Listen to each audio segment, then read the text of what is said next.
Hello fellow Democrats, Dr. Sambiri here. So today I'm looking at the very last person on the standing committee. This is the president of the movement, Advocate Nelson Chamisa, right? This guy did a good job. He made us believe again, he made us dream again, right? But besides all that, I think there's something that he did wrong, right? It doesn't mean I'm not behind him. I'm 100% behind Nelson Chamisa. I love the guy. He's an honest guy. He's open. He's charismatic, right? And I feel like he's the only one who can lead the movement at this particular moment. And I wish him well, and I congratulate him on getting all the nominations from all the various provinces, right?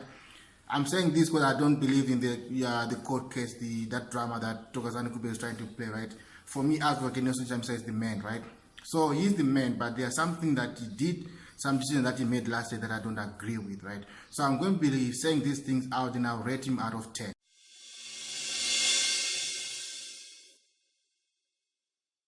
So my first point, the first point that I disagreed with the president is the issue to do with the migrating eggs, right? The moving eggs.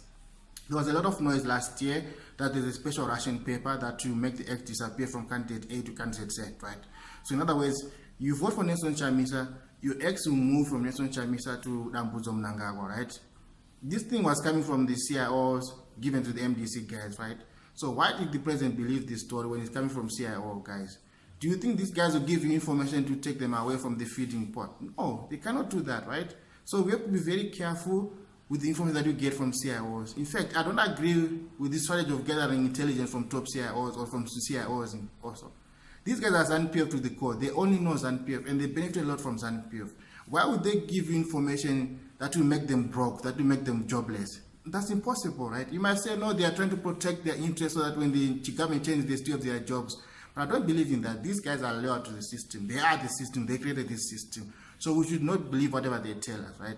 And I really disagree with that theory, the moving eggs theory. I don't know why my president, Advocate Nelson Chamisa, saw this theory during his rallies. He's talking about special Russian paper. They want to do this. They want to do that.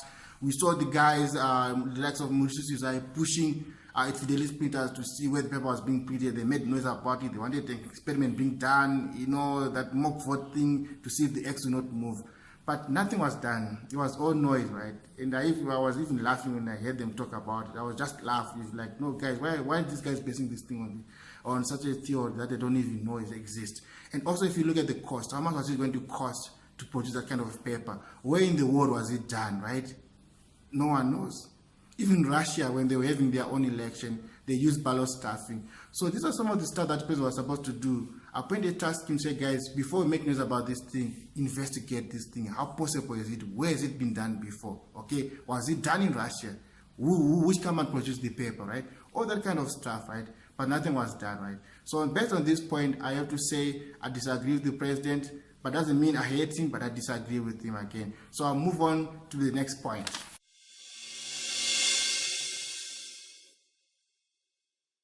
So the next point is to do with Mr. Morgan Comich, right? I have made it known, I've tweeted about it, I've posted about it, that I don't think Morgan Comich did a good job in 2018 election. Morgan Comich sits or was sitting on the election directorate, that body that is tasked with the election strategy, election management. He chaired that board, he was in charge of that board, right? So as far as 2018 election is concerned, Mr. Morgan Comich was the chief strategist, right? And we all know he did a bad job, rather. There was issue of double candidate, we didn't have agents in other areas, right? But this is the guy who was the chief strategist of the election, right? And why am I saying I disagree on the Morgan Comich issue? After the election, Mr. Advocate Nelson Chamisa promoted Mr. Morgan Comich to the position of vice president. How was Morgan Comich promoted to the position of vice president? What did he do to deserve such a huge post? If you are the vice president, we're talking about someone who can take over the party, who can act when you're not around. Based on what Morgan Comich did as the chairman of the MDC, he was not supposed to be the vice president of the MDC.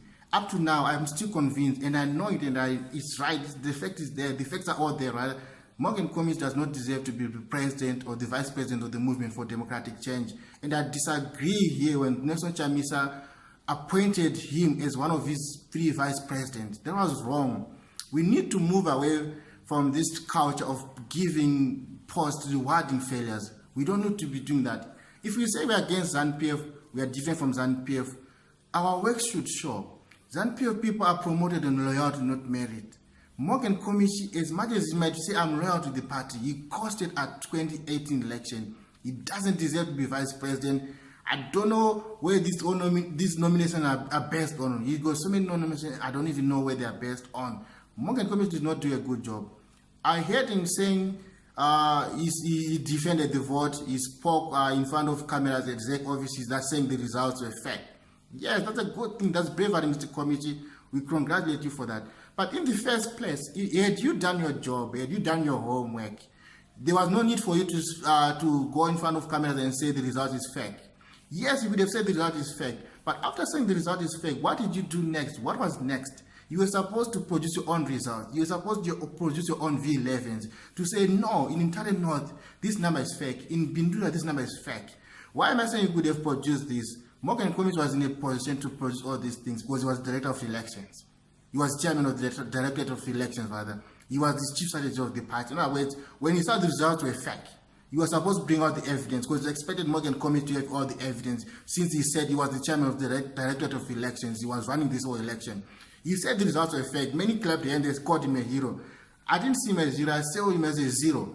Because if you say something is fake, if I say an iPhone is fake, I'll give you an original iPhone. I'll show you a nice iPhone, right?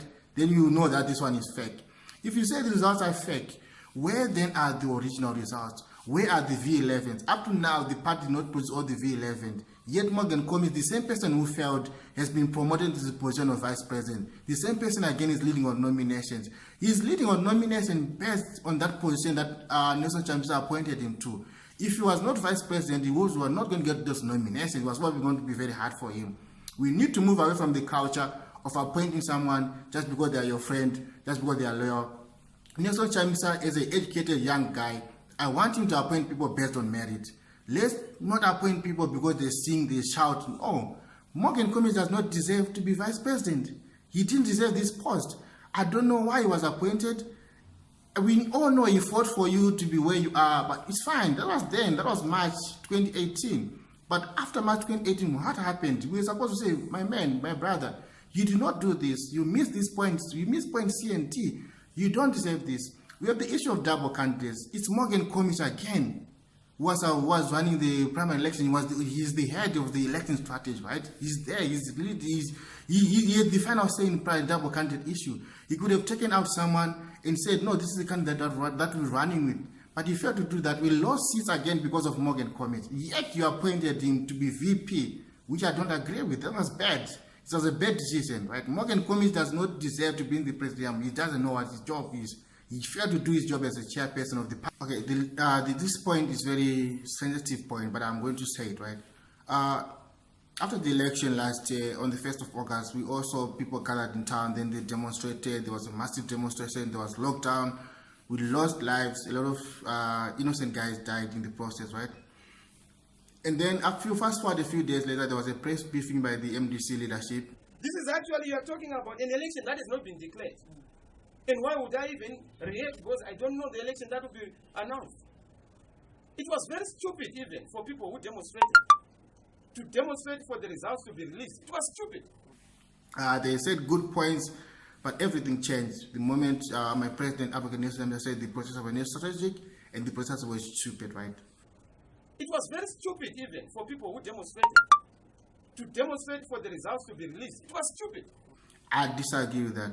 As a leader, say you don't call your followers stupid, no matter how wrong they are. I know it was wrong, was no strategy on their part maybe, but these guys were emotional, they were reacting out of anger. We've been under ZANU-PF rule for so many years. People are stressed, they are frustrated, right?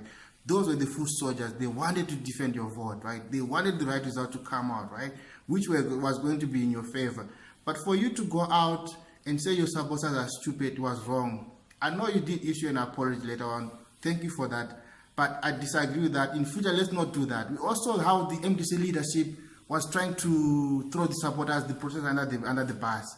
But then if you're going to go for a demo for a protest next time, people will not come out. They'll say, no, why should I do that?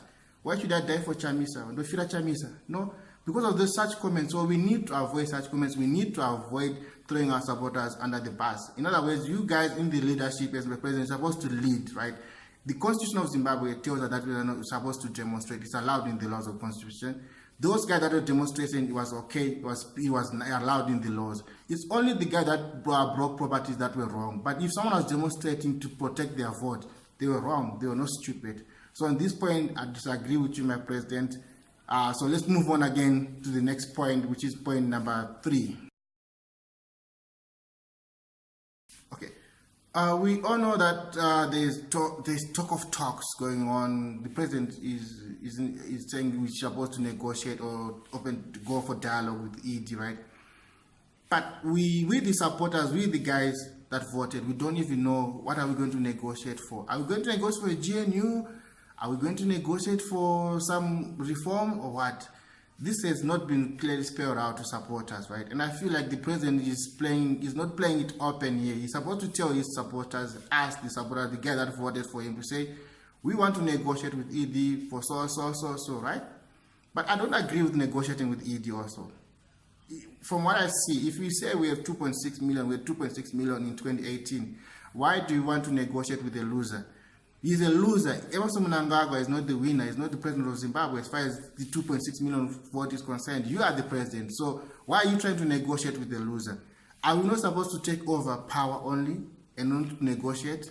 But now by us asking for negotiation, by you trying to ask for dialogue, it makes you weaker, but you are the strongest partner here. Emerson Mnangagwa is afraid of us because there are so many of us. But if you go begging for a seat on the table to talk to Mnangagwa, that is not right. I'm saying this based on the information that has been out in the public. The party leadership and you, my president, you have not come out to say, we are going to negotiate for this. This is what we want. We want A, B, C, D. Because I think most of my fellow compatriots, my fellow Democrats would disagree with the government of national unity. We don't know if you're going for a GNU or you're going for some coalition talk. We don't know. You need to articulate this to ask the supporter to say, guys, we want to negotiate for this, we want to negotiate for that. But at the moment, nothing has been done. Trust me, we are fed up with GNUs. Rather, we build our party than to negotiate for a GNU. We need to build up our party, we need to make it stronger, and then we need to challenge Emerson Mnangagwa. As far as we are concerned, as far as the MDC membership family is concerned, Emerson Mnangagwa is not a legitimate president. You are the legitimate president. You are supposed to be in power. You don't need to negotiate with someone who stole something from you. Emerson Mnangagwa stole your election. Let's prove it. Let's go out and say he is not the president. If there are going to be any negotiation, it has to be a negotiation that leads to an exit of Emerson Mnangagwa. That's it. We don't want Emerson Mnangagwa in office. You are the president. Don't beg to talk to Mnangagwa. Don't beg for this negotiation. If you are begging for talks, at least explain to the supporters what you want to achieve from these talks, what you want to achieve from this negotiation table, right? So the issue of dialogue for me is not really adding up. There's nothing that is being given out, right? But yet we deserve to know. We say we are open, we are transparent, we are moving for democratic change. We, the supporters, deserve to know. Mr. President, what do you want to do? What do you intend to achieve with this dialogue with the Mnangagwa? Okay. Come back to us, consult the structures. Do we want this thing or not, right? In other words, we are saying the party, the guys, the followers, the members should have a say in this. Whatever you want to do with the Mnangagwa or to talk about Mnangagwa, it should be from us, the people, not from you, the guys at the top, right? We all say MDC is a people's party. And I feel any negotiation that is going to take place, it should be something that is coming from the ground, the people, not the top. If we tell you, go and negotiate for a power sharing deal, then that's it. If we tell you don't negotiate, rather fight and rather build the party, then that's it. We are supposed to tell you what to do, not you telling us what to do, right? We are a people party, we are a party of excellence. So whatever you want to negotiate with Mnangagwa, before you sit with Mnangagwa, before you even talk of negotiating with Mnangagwa, take it to the structures, take it to the members, ask us, do we want this or not? Because if you make a mistake of going to GNU, MDC would die forever. The supporters are fed up. They don't want a GNU. They don't want a compromise. They want total power transfer. They want you to be in power, right? We don't want to negotiate with a loser. So, guys, I've listed my 4 points. These are the points that I disagreed with the president. I questioned them on Komichi, the moving eggs, the negotiation, the stupid comment, right? These are 4 points. And based on this thing that I disagreed with the president, I'll rate him 6 out of 10, right? This is a good score. He's a good guy. I believe in Chamisa. He will win. He's got the hearts of many people. He's a good strategic guy. My problem is him surrounding him with bootlickers like Morgan Comich, as I said, I don't agree with Morgan Comich being the president. He's not a good, strong leader. We want to build a good, strong party. We want to build good leadership. I would rather have people that will question the president, that will build the president, that will criticize him in a good, open way, that builds the party, than having someone who's just chanting your name, but they're not adding anything they've messed up in 2018 election, right? So we want a good party. We want you, Mr. President. I want you, let me say I want you, right? I want you to be surrounded by good guys. So when you ever going to make an appointment after Congress, make sure that you appoint good, strong guys, right? Good guys, good capable guys that are going to build you and build the party. We want to take over power. The people are suffering. We're tired of this regime. We want a change in government. And please lead us, Nelson Chamisa, lead us. Thank you so much, and God bless you.